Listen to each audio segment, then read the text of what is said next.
Muito bem, irmãos, eu quero convidar você a abrir comigo a sua Bíblia em João. Já estamos há quase um ano falando essa frase aqui, todos os domingos. Quero convidar você a abrir a sua Bíblia em João. E nós estamos no capítulo 13 de João, um dos capítulos mais lindos, mais profundos, mais densos desse evangelho, que sinceramente confronta o nosso coração de uma forma inigualável. Vocês estão preparados? Porque essa mensagem, ela é profunda. Não tem como você ler essas palavras e não ser tocado pela profundidade delas. São palavras que não somente tocam o nosso coração, como confrontam a nossa alma e fazem com que cada um de nós pergunte a si mesmo se realmente somos discípulos de Cristo. Vocês estão preparados? Hoje nós vamos falar do amor, o novo mandamento que redefine toda a nossa identidade como discípulo, como cristão e como igreja. E para isso eu quero convidar você a ler comigo João 13, do versículo 30 ao versículo 35. Pastor, você pulou alguns versículos. Não pulei. É que nós vamos ler esses versículos por enquanto, ok? Diz assim a palavra do Senhor em João capítulo 13, a partir do versículo 31. Quando Judas saiu, disse Jesus: agora foi glorificado o Filho do Homem, e Deus foi glorificado nele. Se Deus foi glorificado nele, também Deus o glorificará nele mesmo, e ele o glorificará imediatamente. Filhinhos, ainda por um pouco estou com vocês.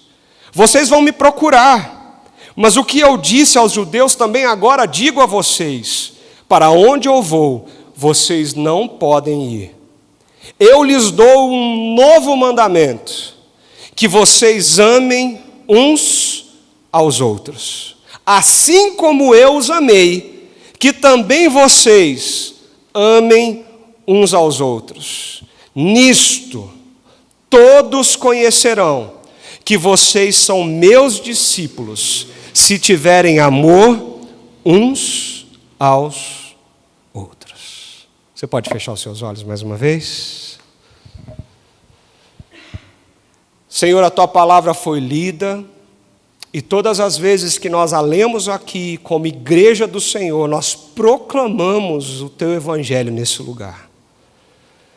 Que essa palavra, Senhor, encontre o nosso coração disposto, o nosso coração aberto pelo Teu Santo Espírito, para que não somente ouçamos algo bonito, mas que sejamos transformados pela realidade da Tua palavra.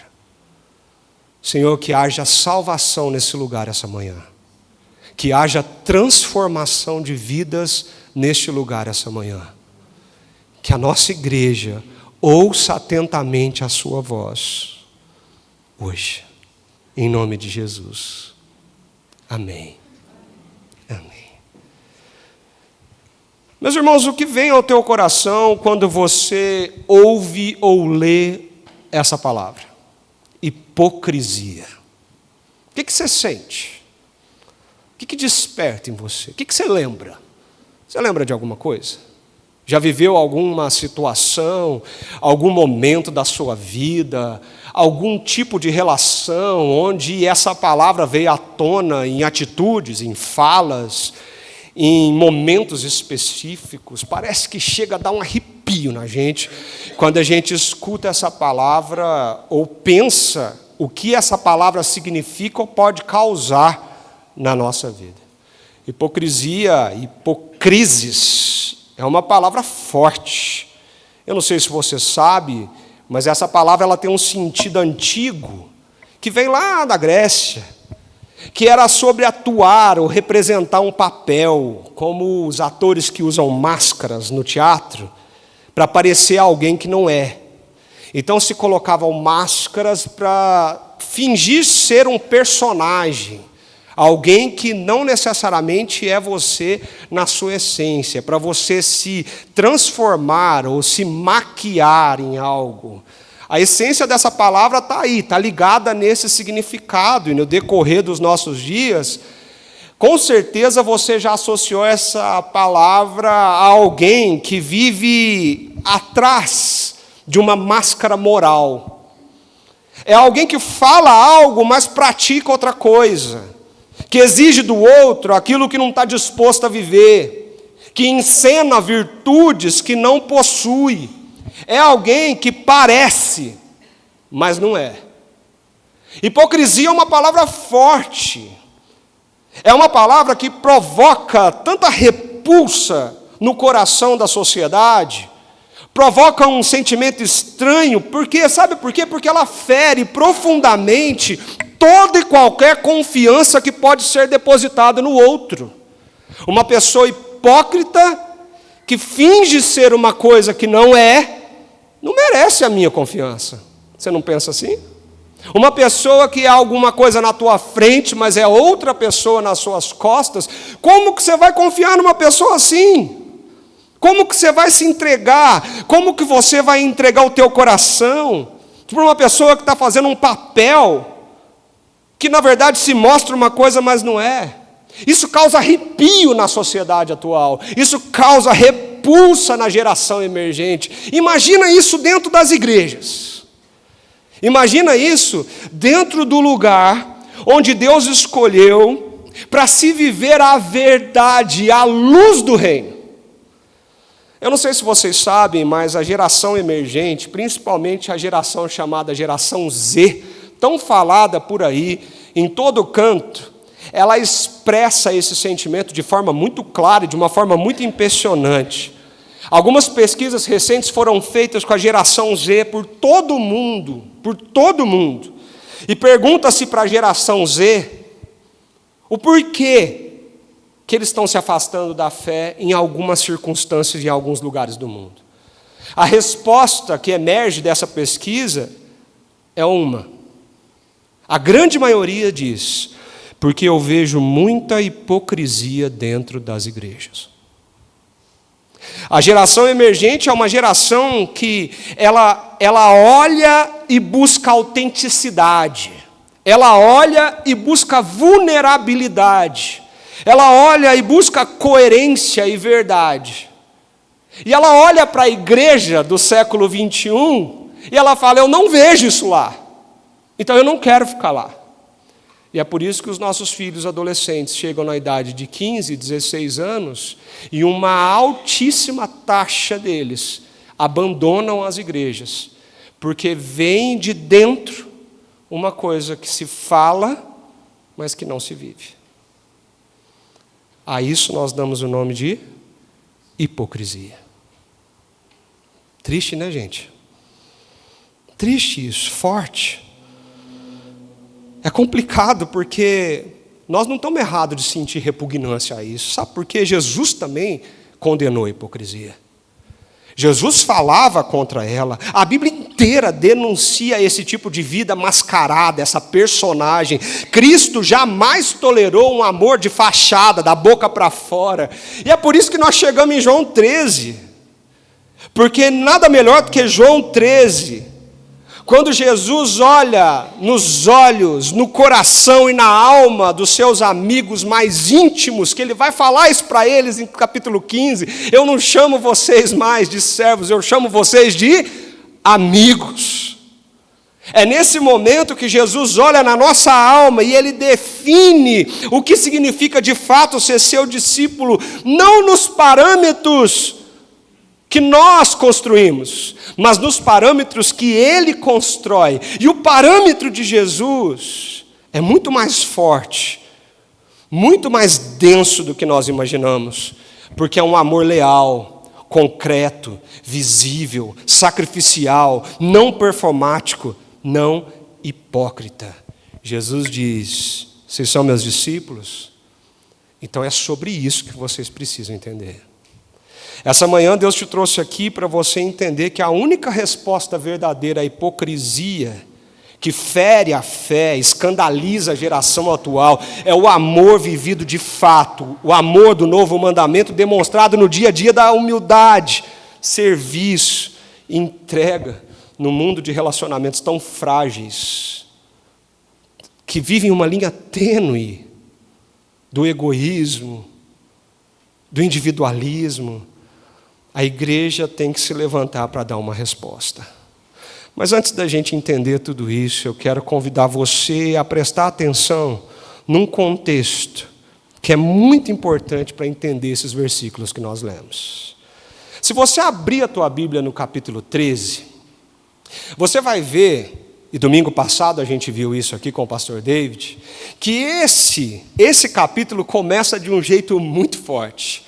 Na verdade, João 13 ao 17 é um clima tenso que está acontecendo ali nas últimas horas de vida de Jesus. Se você pega o Evangelho de João, parece que todo o livro foi construído para chegar a esse momento, o ápice do que Cristo está tentando ensinar para nós. Ali ele reúne os seus discípulos nas suas últimas horas e ele escolhe a mensagem central de todos os ensinamentos que ele teve durante 3 anos para lembrar a cada um de nós o que você precisa focar o teu coração agora, uma vez que algo terrível está por acontecer. Saindo daquele lugar, saindo daquela cena, Jesus será preso, Jesus será condenado, Jesus será torturado, Jesus será humilhado, depois de ser traído e negado, e Jesus será pregado numa cruz e morto. Jesus sabe disso. E ele escolhe a dedo aquele lugar, aquela hora, aquelas pessoas, para uma mensagem linda. E como que ele começa essa mensagem? Não com palavras, mas com uma demonstração. E foi exatamente isso que nós vimos no domingo passado, quando Jesus pega a toalha, pega a bacia, e o Rei do Universo se ajoelha para lavar pés sujos e empoeirados de homens orgulhosos e arrogantes como nós. O Rei do Universo se inclina como um escravo para servir ao invés de ser servido. O Rei do Universo diz: agora eu fiz para que vocês vão e façam como eu. Que mensagem linda. Não com hipocrisia, não como uma personagem, não é uma representação teatral, é a verdade vivida por Jesus na frente dos seus amigos, dizendo: é assim que vocês precisam viver. É assim. Eu acho isso tão bonito, gente. Mas o clima, embora seja constrangedor, ele é um clima estranho. Porque João levanta aqui um clima de rejeição, de traição, de negação. João quer mostrar alguma coisa para nós, João está dizendo alguma coisa para nós. O Espírito Santo está conduzindo essas palavras para mostrar algo a respeito desse mandamento novo. E para entender isso, nós precisamos entender uma moldura que foi construída em torno desses versículos que lemos, onde Jesus proclama esse novo mandamento depois de mostrar isso visivelmente. E que moldura é essa? Eu digo para vocês, quando está lendo a Bíblia, preste atenção na sequência do que foi escrito. Por que esse texto está aqui e não está aqui? Por que essas palavras estão aqui? Por que começa com isso e termina assim? Tudo tem um propósito, tudo tem um significado e um sentido. O capítulo 13 é lindo porque ele começa com uma cena, depois do discurso de Jesus, mas existe uma moldura para esse mandamento que talvez passou imperceptível para você. Antes do texto que lemos, existem alguns versículos que falam sobre traição, não fala não? Olha para a tua Bíblia aí. Você vai ver que a partir do versículo 21, parece que Jesus agora está expondo o coração da turma ali reunida. Ele levanta do chão, depois de lavar todos os pés, inclusive daquele que o havia de trair. Jesus se levanta e agora ele diz: alguém vai me trair, um de vocês vai me trair, então faça logo o que você tem que fazer. Depois ele molha o pão, ele oferece o pão, ele come na mesa. Aquele que comer desse pedaço de pão, todos ficam atônitos. Que história é essa, Jesus? Quem vai trair? Traição, que coisa horrorosa. Como pode tamanha hipocrisia habitar no nosso meio? Alguém vai te trair? Jesus sabe, Jesus conhece, Judas está ali. E o texto que proclama o amor não começa com a moldura da traição à toa. Porque o texto está nos mostrando que, apesar da forma como Jesus mostra e demonstra esse amor, existem ainda aqueles que não recebem, que não vivem, que traem esse amor gracioso que vem dos céus. Jesus sabe de Judas. Jesus anuncia Judas. Jesus lava os pés de Judas, oferece pão a Judas, estende graça a Judas, mesmo sabendo que ele vai o trair. Queridos, isso deveria ser um tapa na nossa cara. Isso deveria ser um chacoalhão de Deus na nossa vida. Porque Jesus ama primeiro. Jesus ama quem trai. Jesus ama quem nega. Jesus ama quem o abandona. Jesus ama quem não obedece. Jesus ama o pecador. Essa é a grande mensagem do Evangelho. Não existe uma pessoa sequer dentro desse auditório que merece a graça do Senhor, porque todos pecaram e carecem dessa graça. Todos nós estávamos condenados, como nós cantamos na canção. Todos nós pecamos e rejeitamos o Salvador, mas a graça nos alcançou, apesar de nós. Ele nos ama apesar de traí-lo. Ele nos ama apesar de abandoná-lo. E nós fazemos isso o tempo todo. Nós fazemos isso quando trocamos Jesus por outras coisas na vida. Nós fazemos isso quando trocamos as prioridades, colocando tudo menos Cristo no nosso dia a dia. Nós fazemos isso quando nós vestimos a máscara ao sair daquela porta e vivemos tudo menos aquilo que Ele mandou que nós vivêssemos. A moldura desse mandamento é muito forte. Jesus está diante de Judas e Jesus está amando Judas até o fim. Se você ler os versículos depois desses que nós lemos juntos aqui, você vai ver que esse capítulo termina com outro clima tenso, porque aquele audacioso, discípulo impulsivo, zeloso, apaixonado, chamado Pedro, ele fala para o Senhor que vai com ele até a morte. E Jesus expõe o coração de Pedro e diz: não, Pedro, você vai cair. Você vai me negar, você não vai conseguir, você vai me abandonar. Está dando para entender, gente? Como Jesus moldura o mandamento que define a nossa vida? Ele fala de traição, ele fala de negação, de abandono, de rejeição. E no meio de uma moldura de negação e de traição, Jesus se levanta para mostrar visivelmente que o amor dele não depende de você. O amor dele não depende das suas emoções. O amor dele não depende das suas atitudes. O amor dele não depende de quanto tempo você está na igreja. O amor dele não depende de que família você nasceu. O amor dele não depende o quão bonzinho e perfeitinho você é. O amor dele não é sobre você. O amor dele é a graça que ele é e ele tem para alcançar você, que nunca mereceu esse amor. Judas, traidor, Pedro, que o rejeita, Jesus, que ama, e ama até o fim.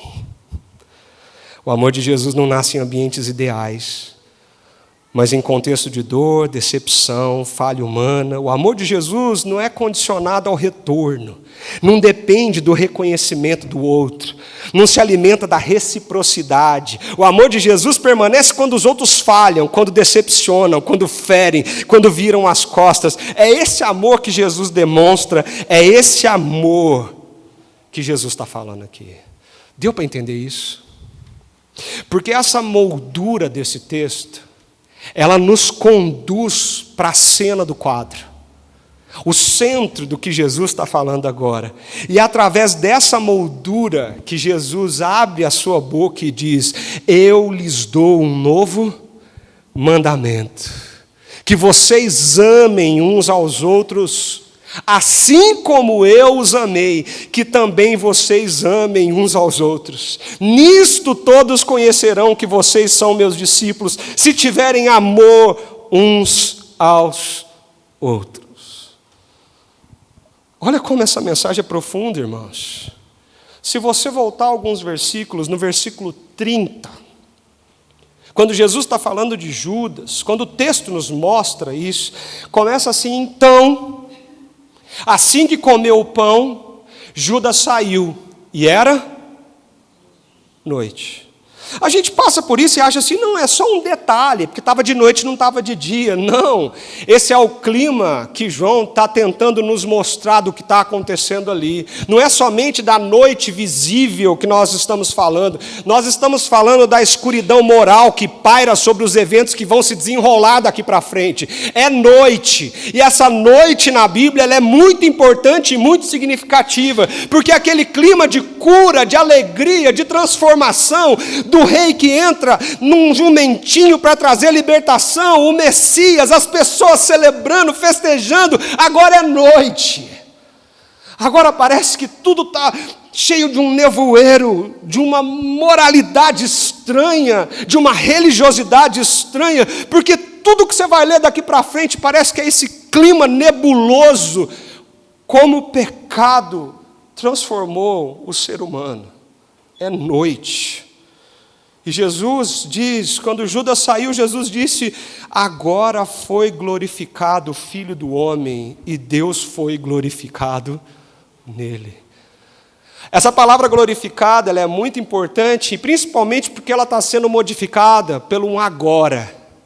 Espera aí, a glorificação de Jesus, teologicamente falando, não é sobre a morte, a ressurreição e a glorificação quando Jesus sobe aos céus. Teologicamente falando, sim.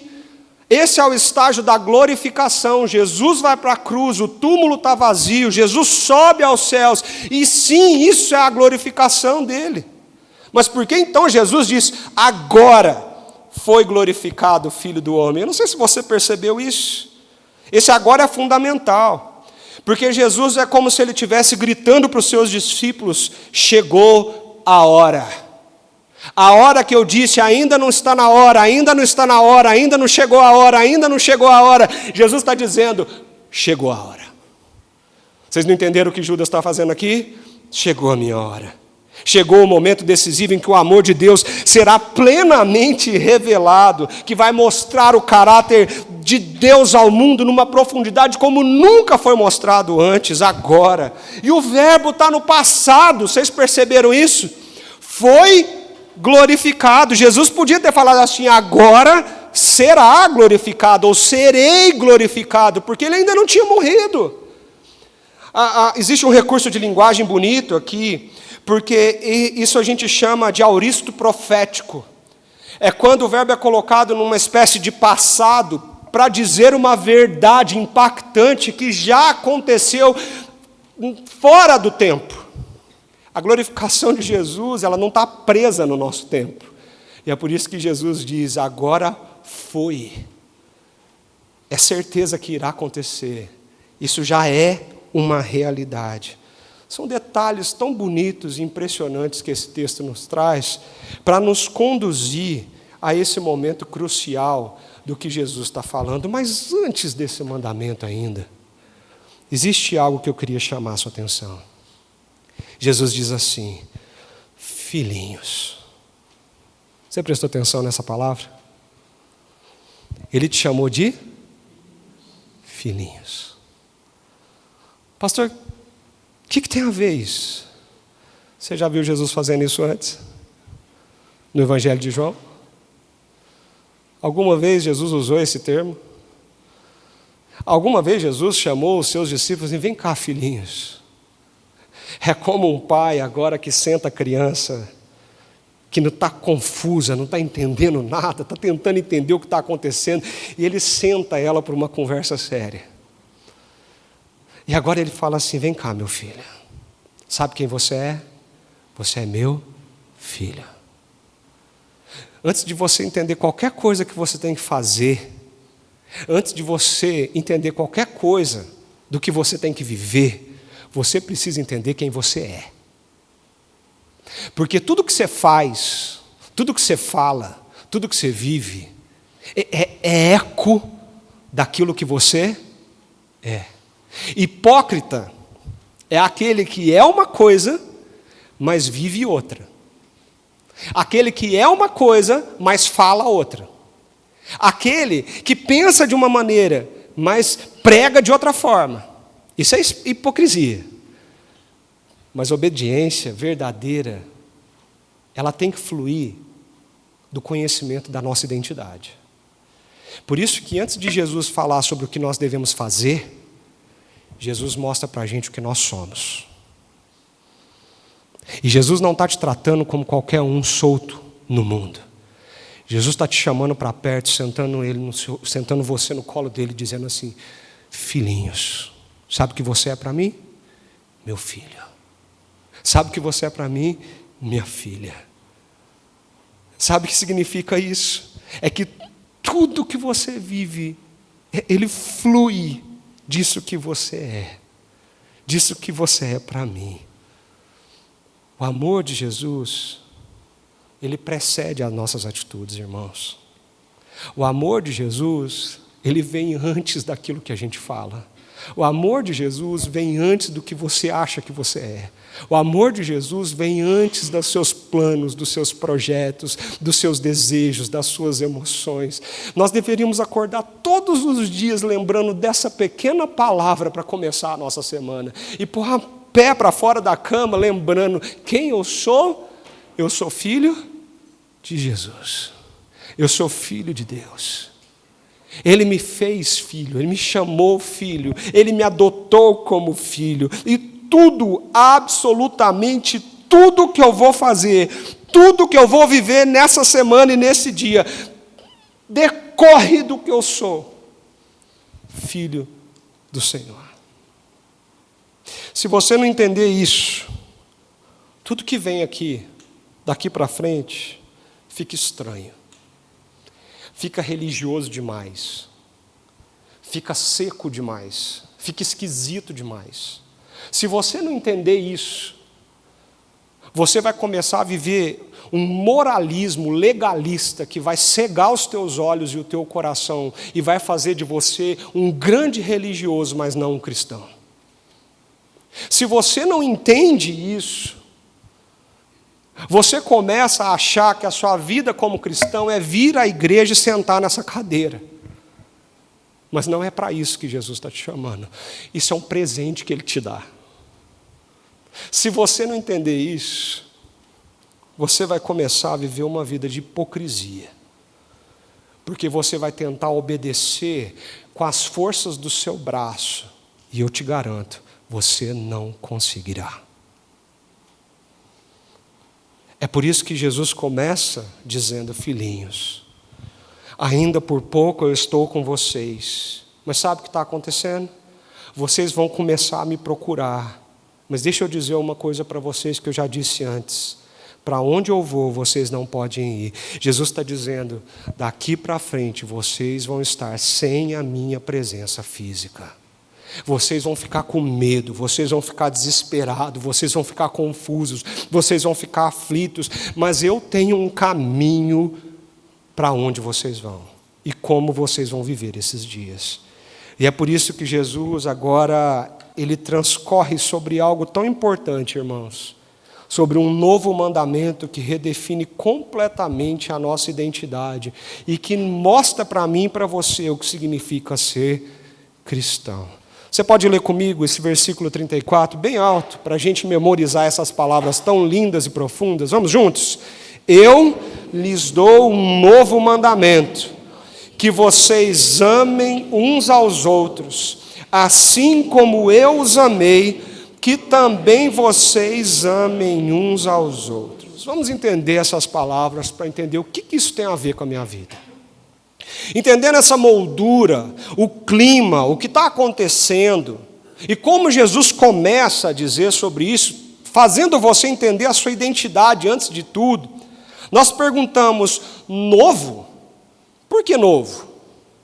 Afinal de contas, quando você abre a sua Bíblia em Levíticos 19, você já vai ver Deus falando desde muito tempo sobre amar o próximo, sobre amar o outro, sobre respeitar o outro, sobre essa vida que não é voltada ou virada para dentro de si mesmo, mas é uma vida que vira-se ou volta-se para o outro. A Bíblia toda demonstra ou mostra esse tipo de relação, uma relação daquilo que recebemos de Deus e que transborda da nossa vida para outra pessoa. Não é novidade esse negócio de amor. Então, por que Jesus chama de novo? Você já se fez essa pergunta? A gente passa pelos versículos sem fazer perguntas importantes. Por que é novo? Se alguém que nunca abriu a Bíblia na vida parasse você lá no supermercado a hora que você fosse comprar a mistura de hoje e falasse assim, vem cá, você é crente? Tem um versículo na Bíblia que eu não entendo. Lá está falando assim, um novo mandamento eu te dou. Por que é novo? O que você ia falar para essa pessoa? Não sei. Por que é novo, irmãos? Sendo que na Bíblia já falou sobre isso. Isso é importante porque eu queria que você parasse e prestasse atenção no que Jesus está falando aqui. Não é novo de algo novo de novidade. Não é um novo de algo que não existia. Mas é um novo no sentido de qualitativamente superior. Por que isso? Porque Jesus agora, a partir desse momento, ele inaugura um novo padrão sobre o amor. Um novo padrão como isso aconteceria na nossa vida, completamente diferente. E seria difícil fazer isso antes, porque o padrão de Jesus está baseado em uma coisa que vai acontecer algumas horas depois dali. Jesus muda o foco do amor, não para si mesmo, eu me amar você como a mim mesmo, mas agora ele muda o foco do amor e coloca o centro do que você vai viver nisso, baseado não em você, no seu amor próprio, no jeito que você pensa de amar, na forma como você construiu que isso é possível. Jesus agora vai colocar o parâmetro baseado não em você, nos seus pensamentos, nas suas emoções e no que você pensa. Jesus vai colocar o parâmetro nele. E ele diz, como eu os amei. É novo, porque se baseia em Cristo. É novo, porque ama mesmo quando for traído. É novo, porque ama mesmo quando for rejeitado. É novo, porque o parâmetro não se baseia na emoção. É novo, porque ele não está esperando retorno. Ele ama antes de qualquer coisa acontecer. Ele não ama porque você disse que ama. Ele não ama porque você é bonzinho. Ele não ama porque você é fácil de aturar. Ele não ama porque você faz as coisas certinhas. É novo, porque o amor vem antes de qualquer coisa. É novo, porque é sacrificial, é completo, é inteiro. É de se entregar à cruz. É novo porque se baseia em Jesus. Jesus está dizendo, sabe como vocês vão amar a partir de agora? Como eu amei vocês. Judas, Pedro, Maria, Isabel, Júnior. Como eu amei vocês. Agora vocês vão viver um outro paradigma do reino. Eu quero que vocês vivam dessa forma. Fácil, irmãos? E sabe o que é pior? A gente acha que a gente ama. A gente olha para o irmão do lado e a gente ama muito mais por conveniência do que como Jesus amou. Você vai falar que você ama o irmão porque ele é simpático com você. Mas você vai começar a questionar e argumentar para mim que é impossível amar fulano, porque ele nem olha na minha cara. Não é assim? Você vai falar para mim assim, é fácil amar quem me dá bom dia com um sorriso no rosto quando eu entro no trabalho. Mas suportar o meu chefe é impossível. Que dirá amar? Você acha que eu vou ficar falando eu te amo para as pessoas? Você acha que eu vou falar assim, eu te amo, eu te amo. Para com esse negócio de falar eu te amo. Mas não é sobre fala. Não é o amor que explode o coração de Hollywood, que toca sininho quando vê a pessoa, que faz borboletas se pousarem no estômago. Não é isso que Jesus está falando. Jesus está falando de algo que é prático, que é real, que muda e transforma a nossa vida, que o Judas que te traiu será amado antes mesmo da traição, que o Judas que te traiu vai ser amado mesmo depois da traição, que o Judas que você sabe que vai te trair comerá do pão da tua mesa, que o Judas que puxou o teu tapete transbordará quando sentir o amor de Deus fluindo de você. É fácil dizer que ama, gente. Olha as estatísticas, nós não estamos conseguindo dizer que ama nem dentro dos próprios casamentos na atualidade. Você escolheu viver com essa pessoa o resto da sua vida. Você disse eu te amo na hora que você fez um selo de compromisso no altar com ela. E basta qualquer coisinha para você dizer, eu não aguento mais, o amor acabou. Acabou! Ou você acabou com ele? Porque amor nunca foi sentimento, amor sempre foi atitude, foi decisão, compromisso, dar, entregar, sem ter que receber nada em troca. Isso é amar. Se você não consegue fazer isso dentro da sua casa, que dirá fazer fora dela? Que dirá fazer com pessoas que você não conhece, que você nunca viu, que você passa largo na rua quando vê, que você não dá a mínima importância quando sabe da situação dela. Você fala que ama, mas cuidado que você pode estar sendo um hipócrita, irmão. Você pode estar com uma máscara de crente, de bonzinho, de santinho, mas vivendo uma coisa que é muito diferente do que você prega. E é isso que está afastando as pessoas de dentro da igreja. Porque uma igreja que grita Deus é amor, não vive o amor, como Jesus mandou viver. Jesus disse, é novo, porque não é sobre você, carente, que acha que tudo gira em torno de você, que tudo nessa vida é você, que você é o centro da existência humana. É novo, porque se baseia no amor de Deus, que amou traidores, pecadores, imundos, que rejeitaram a sua graça, mas que foram alcançados de novo em Cristo Jesus. Na prática, isso não pode ser só palavras, irmãos. Quando você sai por aquela porta, isso não pode ser só um belo discurso. Não adianta a gente falar que a gente ama aqui, sendo que a gente não faz nada. Amor não é o que você sente, amor é o que você faz. Você tem pego a toalha e a bacia lá no seu trabalho para servir ao invés de querer ser servido? Você tem considerado atitudes de amor na sua casa, com seus amigos, ao invés de cantar de santo por aí, dizendo que vai na igreja todo domingo? Será que você tem falado respeitosamente com as pessoas e amando elas, sendo gentil, sendo acolhedor, doendo com a dor do outro, sofrendo com as lágrimas do outro, chorando com os que choram? Será que você tem feito alguma coisa com as pessoas que sumiram da igreja, que não vêm aqui já faz um tempo? Será que você está cuidando de quem está precisando de alguma coisa? Ou se talvez você nem sabe. Por quê? Por que eu vou me importar com isso, pastor? A minha vida já é tão difícil. Egoísta. Você é um hipócrita. Porque você diz que ama Jesus, mas não dá a mínima para o seu irmão. Você diz que serve a Jesus, mas não segue os seus passos. Você diz que é filho de Deus, mas não faz a única coisa que Ele te pediu para fazer. Ame. Ame como eu amei você. As atitudes que nós devemos ter talvez seria romper a amargura e ser o primeiro a pedir perdão. Deus não te perdoou. Você não ora isso quando diz para Deus, perdoa as nossas dívidas, como nós perdoamos os nossos devedores. Será que não seria você a tomar iniciativa para restaurar relacionamentos quebrados? Não seria você abraçar o serviço invisível, que não aparece nas luzes, nos holofotes, mas que ninguém está vendo?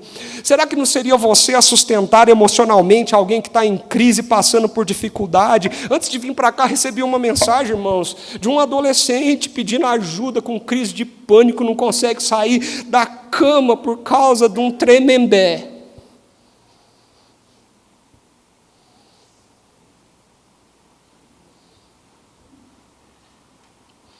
Será que não seria a igreja a se levantar para sustentar essas vidas?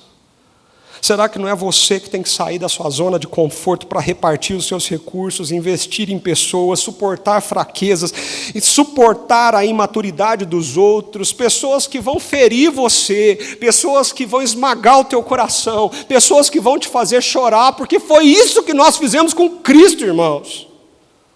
Do que adianta reunirmos aqui semana após semana, se quando saímos por aquela porta, o que fazemos é colocar uma máscara de santidade e dizer, sim, somos presbiterianos, os únicos presbiterianos em Itatiba. E o que muda essa cidade? O que tem impactado o teu bairro, o teu prédio, os teus amigos que nunca ouviram de Jesus? O que adianta arrotar santidade no almoço, sendo que você não faz nada para amar as pessoas difíceis e complicadas que Jesus está colocando no seu caminho? É impossível, pastor. Não, irmãos, não é impossível. Jesus disse, ame como eu os amei. Ao invés de ficar levantando desculpa, eu não consigo amar porque o outro não facilita. Você é muito facinho, né, irmão? É facinho. Eu não consigo, eu não tenho estrutura emocional para amar assim. Ninguém tem. Ninguém tem, e essa é a boa nova do Evangelho. Nós vamos chegar no capítulo 14, onde Jesus fala, além de eu pedir para você, ordenar você para viver assim, eu capacito você para viver esse amor, porque sem a minha capacitação você não vai dar conta. Se você abrir no capítulo 14, ele começa a falar da promessa daquele que nos capacita para viver isso que ele está te pedindo. Você não tem desculpa, irmão. Você não tem desculpa. Porque o dia que Jesus chegar de frente de você e perguntar, você amou como eu te amei? E você falar assim, eu não tenho estrutura emocional para isso, você vai falar assim, o Espírito Santo não estava aí? Eu não te capacitei para isso? Eu não te ensinei isso? Eu não falei insistentemente, domingo após domingo, para você arrancar a máscara dessa persona que você criou e viver o Evangelho de fato, de verdade nos seus dias? Do que adianta, irmãos, a gente falar que é crente, cristão, o que você quiser usar aí, e não viver? Sabe por que os adolescentes estão saindo da igreja? Porque você não vive o Evangelho. Falar é fácil. O difícil é a hora que chegar na sua casa, o seu casamento começar a entrar em crise, e você chegar, meu casamento acabou porque o amor acabou. O amor não é uma emoção, irmão. É uma decisão, é um compromisso.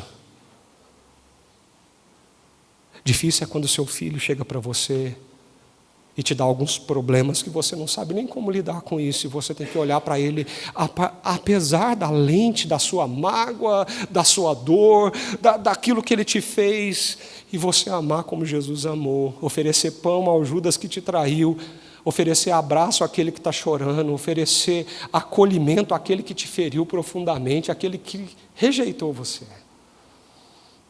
Você quer ser discípulo de Jesus? É por isso que ele fala, se você quiser vir após mim, pega a cruz, coloca sobre os seus ombros, morra para si mesmo e me siga. Porque fora disso, irmãos, é hipocrisia. O mesmo João escreveu na carta dele algumas coisas densas. No capítulo 3, versículo 16, ele diz assim, desta forma conhecemos o que é o... Olha como que ele fala, o mesmo João. Jesus Cristo deu a sua vida por nós, e devemos dar a nossa vida pelos nossos... Dar o quê? A nossa... Ai, pastor, mas eu não tenho tempo. Lógico, você só pensa em você. Ai, mas eu não... Lógico, você programou toda a sua semana, toda a sua agenda pensando só no seu umbigo, você vai ter tempo para quem? Às vezes você não está tendo tempo nem para o seu casamento, nem para os seus filhos, nem para as coisas que realmente importam na sua casa. Por quê? Você só pensa em você. Enquanto Jesus está te direcionando a dar a sua vida pelo outro, não é para você não. Nossa, eu me esforço tanto, eu canso, eu suo a camisa, eu estou fazendo tudo que eu posso para conquistar o meu império. Irmão, vai com o teu império para o inferno. Porque é isso que a Bíblia fala, você não vai levar nada disso com você. Você pode ter a mansão mais luxuosa, pode ter o carro de última geração, as roupas de marca que você compra, você pode ter tudo isso na sua vida. Sem Jesus Cristo você vai para o inferno. E quem tem Jesus, ama como Jesus. Dessa forma conhecemos o que é amor. Jesus Cristo deu a sua vida por nós e devemos dar a nossa vida pelos nossos irmãos. Se alguém tiver recursos materiais, vir o seu irmão em necessidade e não se compadecer dele, como pode permanecer nele o amor de Deus? E não sou eu que estou falando isso não, tá bom? Está vendo aqui embaixo? Está escrito na Bíblia. Ó. E ele termina esse trecho dizendo assim: filhinhos, não amemos de palavra, nem da boca para fora, mas em ação e em verdade. Não amemos da boca para fora com hipocrisia, mas que seja isso algo que te define em ação e em verdade. E onde isso tudo vai culminar, irmãos, para a gente terminar?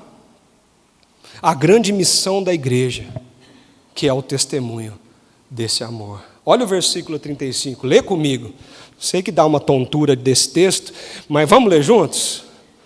Nisto todos conhecerão que vocês são meus discípulos, se tiverem amor uns aos... Vocês prestaram atenção no que vocês acabaram de ler? Não sou eu que estou falando isso não. Jesus foi muito claro quando ele disse: eu vou dar um novo mandamento para vocês. Vocês precisam amar o outro, não como vocês querem, não como vocês pensam, não é pelos parâmetros do mundo, não é sobre sentimento, não é nada disso. Os parâmetros é como eu amei vocês. E aí ele termina esse mandamento de um jeito muito forte. Ele diz: nisto, quando você viver isso, quando você transmitir isso, quando você entender e fazer disso a sua identidade, a sua vida, todos conhecerão que vocês são meus discípulos. 2 pontos. Se tiverem amor uns, ele ainda frisa isso. Ele ainda repete. O amor mútuo, irmãos, não é um adorno da fé. Não é uma joia bonita que você coloca ali para os outros acharem bonito só. É um sinal público, visível, inquestionável da identidade do discípulo de Jesus. É para ele que nós olhamos, é para o amor praticado, o amor real, o amor não de palavras, o amor verdadeiro. É para lá que nós olhamos e temos o testemunho vívido de que somos discípulos de Cristo. É isso que nos faz discípulos. Gente, preste atenção nisso, pensa um pouquinho. Não é conhecimento bíblico. Jesus não falou assim, quando vocês conhecerem na ponta da língua a Bíblia, vocês vão ser reconhecidos como meu discípulo. Está escrito isso aqui? Não está. Conhecimento bíblico é essencial, importante, imprescindível, porque é através dele que a fé é gerada no nosso coração. É instrução do que Deus quer para a nossa vida. Mas a marca do discípulo de Jesus não é saber teologia. A marca do discípulo de Jesus não são os dons espirituais. Está falando aqui que são os dons que vai te caracterizar como discípulo? Lembra, Jesus vai subir aos céus, a promessa do Espírito Santo vai acontecer em Atos 2. Muitas coisas vão acontecer dali. Os discípulos vão curar, os discípulos vão proclamar, pessoas vão presenciar milagres nas mãos dos apóstolos, isso que vai marcar eles como discípulo? Não! O que é a marca de Jesus na vida deles? O amor, como Jesus amou. O critério pelo qual o mundo vai reconhecer os verdadeiros discípulos é o amor que eles demonstram uns pelos outros. O amor cristão, ele é missional, porque ele é um sinal vivo do reino. É aquilo que nós mostramos definitivamente na nossa vida, que nos caracterizam como discípulos de Jesus. É a maneira como nós tratamos os nossos irmãos, como nós falamos, como nós os abordamos. Para os de fora, longe do Evangelho, isso funciona como uma vitrine, funciona para a loja. Eles olham, apreciam e passam a desejar, a conhecer mais profundamente esse amor. Não era isso que a igreja em Atos vivia? Contando com a simpatia de todos, e o Senhor lhe acrescentava dia a dia aqueles que eram salvos. Esse texto me constrange, irmãos. Esse texto me constrange. Porque o amor de Jesus nos convida a colocar o outro acima de nós, abrir mão do nosso orgulho, ceder o nosso direito, voltar atrás numa discussão, ouvir com paciência, proteger a reputação do irmão, ao invés de fazer fofoca e divisão, ajudar financeiramente quando necessário, visitar alguém que está distante, caminhar com alguém que caiu, suportar as fraquezas do próximo sem desprezo, insistir na unidade, mesmo quando seria mais fácil virar as costas. O amor de Jesus coloca a nossa vida lá fora daquela porta, numa perspectiva diferente. Não é quando você está aqui. Jesus, uma vez no Sermão do Monte, falou assim: amar aquele que te ama é fácil. Até os pagãos fazem isso. Ele não falou isso? Mas ele falou assim: ore para os seus inimigos, interceda por eles, ame aqueles que te odeiam. E amar aqui não é, acordei com amor para aquela pessoa insuportável. Tem muito mais a ver com o que você vai fazer para abençoá-la, mesmo ela sendo insuportável. O que você vai fazer para chegar até ela, mesmo na sua imaturidade de amor. Se a igreja entender isso, nós começamos a viver um novo patamar de maturidade do reino. O que a igreja brasileira precisa para hoje, irmãos, não são projetos estruturados e elaborados, grandes atrações, templos magníficos, alta tecnologia. O que a igreja precisa para hoje não são grandes eventos que lotem estádios. O que a igreja precisa para hoje é aprender a sair daquela porta e ser Jesus onde a gente estiver. Amar aquele que ninguém ama, abraçar Judas, que nos trai, olhar nos olhos de Pedro e dizer: Pedro, você me rejeitou, mas eu te amo mesmo assim. O amor cristão é o cartão de visita do reino do Senhor. É um selo visível do discipulado, é a prova da conversão, o fruto natural de quem foi alcançado pela graça. Se você é crente, nós estamos falando da sua vida. Eu desafio você em casa a ler a carta de 1 João. São 5 capítulos, você lê isso numa sentada. Mas olhe como João constrói e aprofunda esse assunto. No capítulo 4 ele diz assim: amados, amemos uns aos outros, pois o amor procede de Deus. Aquele que ama é nascido de Deus e conhece a Deus. Aquele que ama nasceu de Deus. Esse é o verdadeiro discípulo, esse é o verdadeiro cristão. Quem não ama não conhece a Deus, porque Deus é amor. Dessa forma Deus manifestou o seu amor entre nós. Ele enviou o seu Filho unigênito ao mundo para que pudéssemos viver por meio dele. Ele retoma o parâmetro não é o seu sentimento nem você, o parâmetro é o que ele fez. em Jesus Cristo na cruz do Calvário. Nisto consiste o amor, não em que nós tenhamos amado a Deus, mas em que Ele nos amou e enviou o seu Filho como expiação pelos nossos pecados. Amados, se Deus nos amou assim, também devemos amar uns aos outros. Nós amamos porque Ele nos amou primeiro. Se alguém afirmar, eu amo a Deus, mas odiar o seu irmão, é mentiroso. Pois quem não ama o seu irmão, a quem vê, não pode amar a Deus, a quem não vê. Ele nos deu esse mandamento. Quem ama a Deus, ame também o seu irmão. Eu queria terminar com essa pergunta, irmãos. E eu queria que você desafiasse o seu coração a olhar para você e para a sua vida com muita sinceridade. Porque assim como Judas estava ali escondidinho no meio dos 12 e ninguém sabia de nada, você pode estar escondidinho aí, fingindo que está prestando atenção, fingindo que está orando, fingindo que está aqui, e não fazer essa análise real de consciência sobre a sua história, sobre a sua realidade, sobre quem você é. O que o mundo vê quando olha para nós? O que o mundo vê quando olha para você, querida? O que ele sente? O que as pessoas pensam a seu respeito? Ai, pastor, não importa o que pensam sobre mim, importa.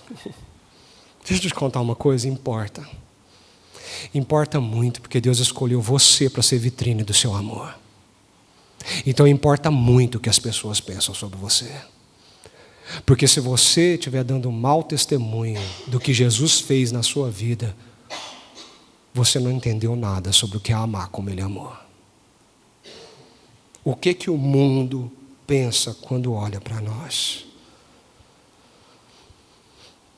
Talvez seja isso que essa geração esteja pedindo, sem saber. Menos programas, mais amor, menos performance, mais verdade, menos discursos e mais Cristo visível por meio do amor mútuo. João 13 não está nos chamando para ser perfeitos, mas está chamando os filhos de Deus a serem autênticos. Não nos chama para ser impecáveis, mas coerentes. Não nos chama para ser impressionantes, mas nos chama a sermos semelhantes a Jesus. O novo mandamento não é só um convite, é uma missão. Não é só uma ética, é uma identidade. Não é só um comportamento, é um testemunho e a missão da igreja. Que a nossa igreja seja reconhecida não pelos projetos, pela história, ou esse templo que tem 50 anos, ou 75 anos, agora me perdi na época. Mas que seja conhecida pelo nosso amor a imitar Cristo. Eu gosto muito de uma música do Vocal Livre, e essa música tem no seu refrão assim: haja mais amor, a começar em mim, amor que eu tanto quero ver, a começar em mim. Quem me perceber, que antes possa me reconhecer e me descrever em teu amor. Você pode fechar os seus olhos?